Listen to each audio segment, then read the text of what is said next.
नमस्कार, मी Rajratna Jondhale. Top news मराठीमध्ये आपलं स्वागत.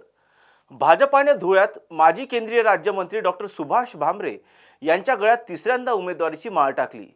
या मतदारसंघात 2 लाखांहून अधिक मुस्लिम मताचं ध्रुवीकरण झाल्यास त्याचा फायदा हा भाजपाला होतो असा इतिहास आहे. पाहूयात यावरचा टॉप न्यूज मराठीचा हा स्पेशल रिपोर्ट. एकीकडे महाविकास आघाडीत काँग्रेस पक्ष हा उमेदवाराच्या शोधात असताना दुसरीकडे डॉक्टर भामरे यांचे डोळे एमआयच्या उमेदवाराकडे लागले आहेत. कारण 2 लाखांहून अधिक मताचं ध्रुवीकरण एमआयएमच्या माध्यमातून झाल्यास डॉक्टर भामरे हे सहज खासदार म्हणून निवडून येऊ शकतात. 2014 आणि 2019 अशा दोन्ही सार्वत्रिक निवडणुकीत डॉक्टर सुभाष भामरे यांनी विजय मिळवला होता. त्यामुळे आता डॉक्टर सुभाष भामरे यांना विजयाच्या हॅट्रिकची संधी आहे. धुळे शहर आणि ग्रामीण, शिंदखेडा, मालेगाव मध्य आणि बाह्य तसेच बागलाण या विधानसभा क्षेत्रात संमिश्र मतदार आहेत. महाविकास आघाडीत ही जागा काँग्रेसच्या वाट्याला असली तरी सलग 3 वेळा काँग्रेस या ठिकाणी पराभूत झाली आहे. तर त्यामुळे काँग्रेस पक्षाकडून कोणी उमेदवारी घेण्यास इच्छुक नाहीये. काँग्रेस पक्षाचे धुळे जिल्हाध्यक्ष श्यामकांत सनेर, नाशिक ग्रामीणचे जिल्हाध्यक्ष डॉक्टर तुषार शेवाळे, माजी मंत्री डॉक्टर शोभा बच्चाव यांच्या नावाची चर्चा उमेदवारीसाठी आहे. परंतु लवकरच काँग्रेसकडून उमेदवाराच्या नावाची घोषणा होणार आहे.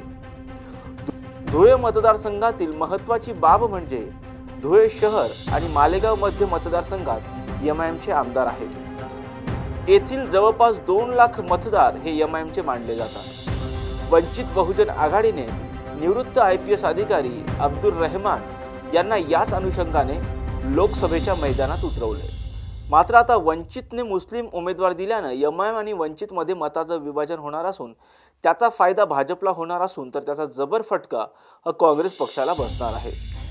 भाजपाचे उमेदवार डॉक्टर सुभाष भामरे यांना यामुळे विजयाची हॅट्रिक करणं सोपं जाणार का हे पाहणं आता महत्त्वाचं ठरणार आहे. तर काय कामच करण्याची काय अपेक्षा? निवडणुकीपुरती सगळीच आश्वासनं देतात, पण प्रत्यक्षात फारसं काही घडतंय असं वाटत नाही. तेच आमच्याकडे येतात मागायला 5 वर्षातून एकदा. हे आम्हाला काय देणार आहे? आता या निवडणुकीला आम्ही विचार केलेला आहे, कुणाला निवडून द्यायचं किंवा कुणाला नाही निवडून द्यायचं. इलेक्शन आले की रस्त्यांची कामं चालू करतात, एरवी काहीही दिसत नाही. असं ते परिस्थिती आता ते निसर्गावर आहे.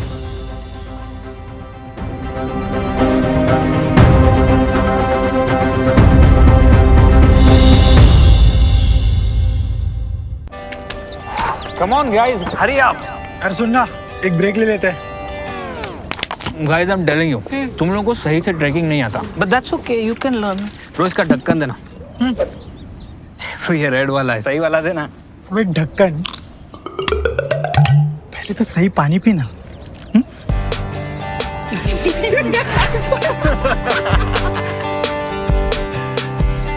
Manikchand Oxyrich, proudly Indian.